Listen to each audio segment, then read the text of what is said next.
Hamstring injuries are the most common injury in sport. The re-injury rate sits around 30%, and the same model has been used to rehab them for decades. Today I want to challenge that model because I think it's backwards. So we're going to cover why hamstrings keep happening, what the current approach gets wrong. We'll walk through a 7-phase framework that actually prepares athletes for what sport demands. So let's get into it.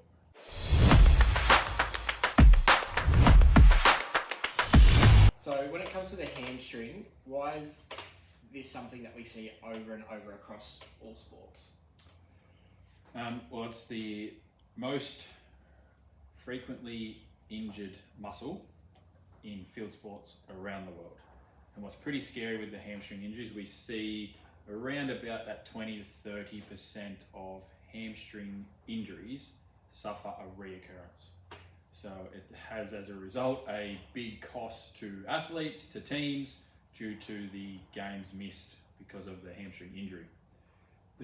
To answer around why, if you look at the hamstring structure, it's somewhat unique in that it crosses two joints. So it actually crosses on the back of the hip as well as across the knee. So its function then becomes fairly complicated because hip and knee based movements, and when a lot of movements do both, are going to create different stresses at different points in the hamstring. Now I should say too, the hamstrings, we're talking about a group of muscles here. There's actually 3 different hamstrings muscles that make up hamstrings. So injury can occur in any of those 3, but depending on the mechanism as to which one, that's probably more likely. We know the biceps femoris is more common, which is the one to the outside, and it's the one that crosses the hip and the knee. We use a lot when we're sprinting. To add to that, so we're seeing that sports are now the way, a lot of sporting codes, and a lot of this is to do with TV deals and stuff, are wanting faster games. So we're seeing the demands, and we know the hamstrings work more at higher speeds. So it makes sense that if the games are faster, then the hamstrings have to do more, therefore more risk. We're seeing sort of schedules, sort of year-round schedules change. So if you look at the AFL, for example, there's a lot of debate at the moment around, or discussion around the longer time off periods and how disjointed pre-seasons and off-seasons are at the moment, which is player-driven. As a result, it's harder to prepare the players for the season. And then, seasons are longer. In other sports, the fixtures are getting really condensed. So basically more games in less time, which just means less recovery, more fatigue, which, as we know, is a big risk factor for injury. And when you throw in speeds, and like I said, the nature that the hamstring's already at risk because it's such an important muscle, then it's probably the perfect storm. So how do people actually do their hamstring, and I guess who is most at risk when it comes to that? Yeah, so the most common mechanism is sprinting, and that's to do with the fact that the hamstring experiences really, really high forces at really high speeds as we end our swing phase, and that hamstring's got to sort of hold its length or slightly stretches, and it's got to then bring the foot back to the ground. So you've got this big inertia of your leg swinging forward that then you've got to reverse and bring back to the floor. So that's where it typically happens. And then so who's most at risk would be people that the number one risk factor for injury is previous injury. So if you've had a hamstring injury before, you're at an increased risk. People that sprint poorly. So when we look at mechanics, there's certain mechanical features that will increase the load on the hamstrings, which we've spoken a lot. For example, the pelvic control. So anterior tilt means a lot more load goes through the hamstring. And then probably the other big one is people that are not sprinting frequently enough, or as a result are experiencing these spikes. So the classic one is, so someone injures a hamstring, they go through the rehab, they don't sprint, they're afraid of hurting the hamstring, so they never sprint, except for when they get into a game, but because they're afraid of sprinting, they don't sprint in the game until the one time after about 6 weeks of guarding it, they have to sprint, and they redo it. So they've got the injury history, they've probably got average mechanics because they don't work on it, and they got injured in the first place, probably links in there. And then because they're so afraid of hurting it, they don't do anything to protect it in the sense of regular speed exposure and working on it, that then when they are caught on it in a game under fatigue, they hurt the hamstring. And so you kind of touched on it there around the rehab for a hamstring. So what does the current model sort of look like, and where does it break down? So I probably should say, and this is the other risk factor I feel for people and why we're seeing so much hamstring issues in sport, is I think the actual current rehab model doesn't address it. And that is because it's typically rest, feels pain-free, so let's just do some pain-free movement, which is pretty sort of gentle and passive normally. Then we'll go into some basic strengthening, typically done in a small room, in a clinic room, and it's very low load, which has a place, but as we'll talk about in our model, is done a lot earlier on, like day one, not week two. Then they'll get into their return to run program, which we can discuss, and that was the real. And then they get ticked off to go back to sport. But it's all been based on sort of time and pain, or a lack of, as to the clearance through. No one's really treating the cause of the problem anywhere through that. And maybe some basic subjective measures, but it's not criteria and testing based. It's, okay, you've rested for a week, come in and we'll do some exercises next week. It's definitely not how it's done in pro sport. But where I think pro sport go wrong is why we'll go into it in more detail to a degree, and obviously they're constrained by their environment, but it's the return to run part that I have sort of big question marks over. Which for me, it always sort of comes back to you watch footy and you see a lot of the same players dealing with the same hamstring injuries over and over again, because they, like you said, sort of address some of the symptoms, but that root cause, they don't actually fix their mechanics, so they still either forget the back or they overstride, so nothing actually gets corrected. Yeah, I think there's this, it's part of the rehab process, especially when we talk return to run, it's like we've ticked it off because of exposure, but it's not like, what's the quality of it and how does the exposure they're having relate to the actual task they need to do? And I think that's where there's a big gap, because I don't think by working backwards from the sport and sprinting, I think it's not necessarily well understood that different movement speeds and strategies are different skills. And if exposure is very different to, like, it's part of the problem and part of the process, but exposure on its own doesn't solve and make you safe. It's like going for a swim with floaties on, and because you're in the water, thinking that when you take your floaties off, you're not going to drown. They're different skills. You still need to learn how to swim. And so why, when we sort of talk around that sort of more fit to fast model as opposed to the fast to fit, where does that go wrong, especially with the jogging? Well, re-injuries live in the gap between ticked off from rehab and returning to sport, in that sort of early period and the gap in between. So the issue with the return to run programs right now and that fit to fast kind of model is it's all very volume based and with limited intensity, and intensity only comes right at the end when they start sprinting, which ironically is the part that is where they get injured for hamstring injury. So it comes from intensity, because not many people injure a hamstring jogging. Because yes, it is working, but it doesn't contribute, the mechanics are very different, like I said, they're different skills. So sprinting is a skill in itself that, for me, I would rather get intensity in from day one in a safe way. And so what we spoke about in our reel is, well, switching is very intensive, but at the same time, because you're upright, because you're not trying to move forward, you're trying to more strike the ground, and you're trying to really work on that, front side action, getting that hip flexor up, and then, opposite leg switches down to the floor. You're working on sort of that coordinative pattern with running, one lifting, one extending, what the foot's doing, how that hits the ground, what's initiating the movement, that sort of stuff. But you're not putting the hamstring in a position where it has to, stop forward momentum of the leg too much. You're not having to, hit the ground and push yourself off the ground. Therefore, you can probably do that at day 3. But you can do that at max intensity. So it's got an intensive element that I think then transfers better to our next lot of drills, as opposed to just doing jogging. Because the big thing I see with hamstring injuries in the sort of jog, run, stride, sprint model is, if we hold those mechanics the whole way through and just increase speed, I would almost guarantee a hamstring injury. if you said to me, how would I cause a hamstring injury? I'd say do that.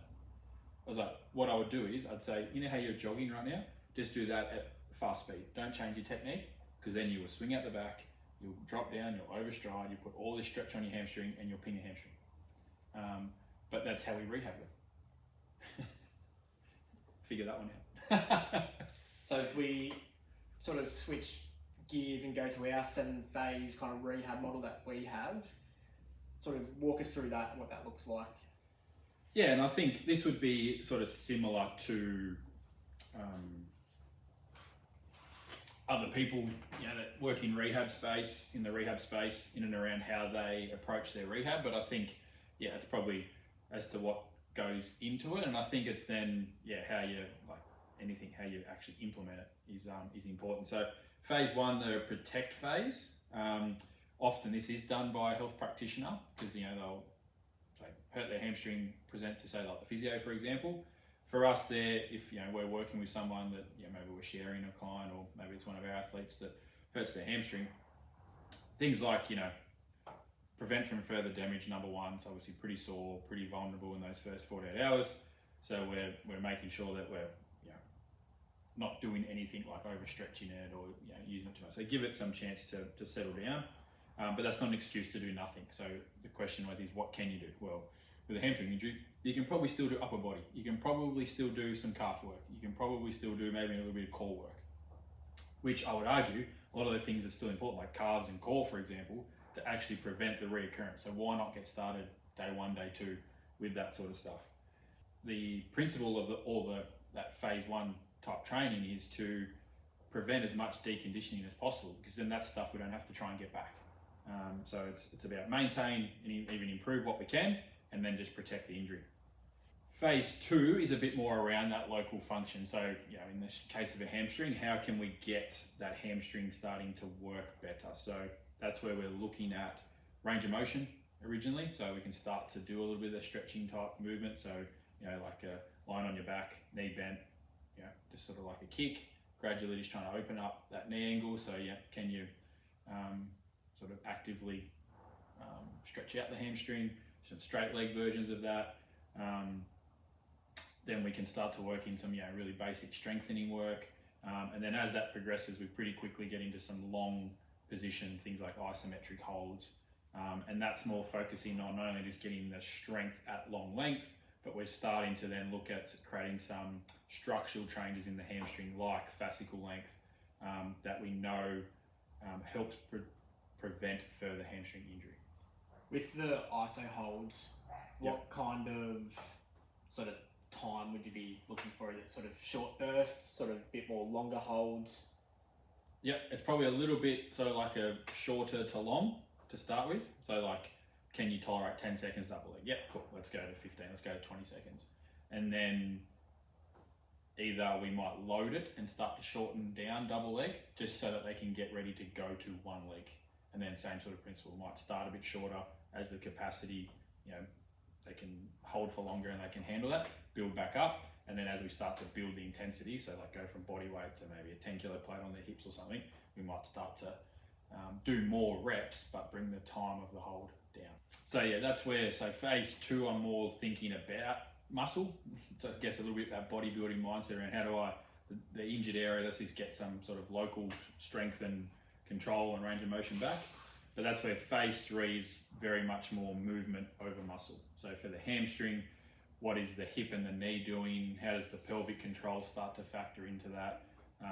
If we're starting to get into some locomotion type patterns, like like a lunge, or on the field, like some like dribble work, what's happening at the foot and ankle, how that might contribute up the chain and actually change things. So then we start to look a lot more at integrating that whole kind of coordination across the leg. We're looking at building the strength and power in those sort of areas and movements, and then also looking at that coordination, because what we see is that guarding. So it might be, the obvious one is that, watching them from the side, you just see that the knee lifts a bit lower, and it's just that they don't have the confidence to lift up, because that lifting up is then going to put that sort of stretch on the hamstring as they sort of attack the ground with more force. So we want to get the confidence and the function back there from a symmetry point of view as well. And then for hamstring, you kind of mentioned the guarding there. What's the most common, I guess, way that athletes will compensate, and where else maybe could another injury show up? Probably the most common one is a bit more of a shuffling type gait, like running pattern. So people with hamstring injuries typically aren't going to want to like really power out and sort of get a big sort of split in their stance, so they'll take sort of shorter, faster steps as a result. Probably the obvious one there is not necessarily an injury point of view, but you're just not going to be as fast. So you're never going to reach the same heights as you did pre-injury if you adopt that compensation. And then I would say with that sort of running, you're probably looking a bit more at knee, shin, foot problems, because you're just shifting the load. So instead of it being around the hip, now you're potentially taking out the hip flexor and the hamstring out of the equation as much. So as a result, you're going to get more steps, and load's going to be calf, Achilles, shin, plantar fascia, that sort of stuff. So then lead into phase 4, which is probably one of the hardest, because they're starting to move pretty well. They're starting to get fairly confident in their body and the hamstring. This one is just, I would call phase 4 our sort of return to performance benchmarks, which is where we are sort of being more rigorous in and around key performance indicators. So for example, it's not now just, can you do, RDLs and long lever holds and stuff. It's like, what is the strength in that hamstring? What does your jump performance look like? What are your sprint times? How do they look? So we not only have quantitative data, so some testing numbers, but while you're doing those tests, how does it look? And because what tends to happen is the qualitative, how does it look, lags behind some of the numbers. So the numbers start to come good, but that doesn't necessarily mean that because they get pretty good at hiding compensations, that doesn't mean they're ready to go. But this is kind of like our final phase before I'd say, let's get into some actual sport training. So it's a really important one, because like I said, this is where re-injury lives, this sort of phase and the next one. And so where do people go wrong in this phase, would you say? It's based on time. So instead of having clear numbers and sticking to, like, this doesn't quite look right, or these numbers aren't quite where we want them, but it's been 3 weeks, let's just sort of progress anyway. So it's probably the fact that lack of hard conversations, or athletes not listening and going to do it anyway. So that's probably the biggest one. So then phase 5, where we're integrating into training from the sport sense. So for, say, a lot of hamstrings, it's back at footy training. Up until this point, our goal is often to have really stable function. So things like foot contacts and pelvic control, while we work on all the stuff we've been talking about, so that then when they get out onto the field, when we've got no steps the same, so different speeds, high speeds, change of directions, bending over, all this sort of stuff, that then their function stacks up. So can we have control when in chaos, and then layering with chaos and fatigue? And I think if we've gone through those steps well, we know that the chances of stacking up are pretty high.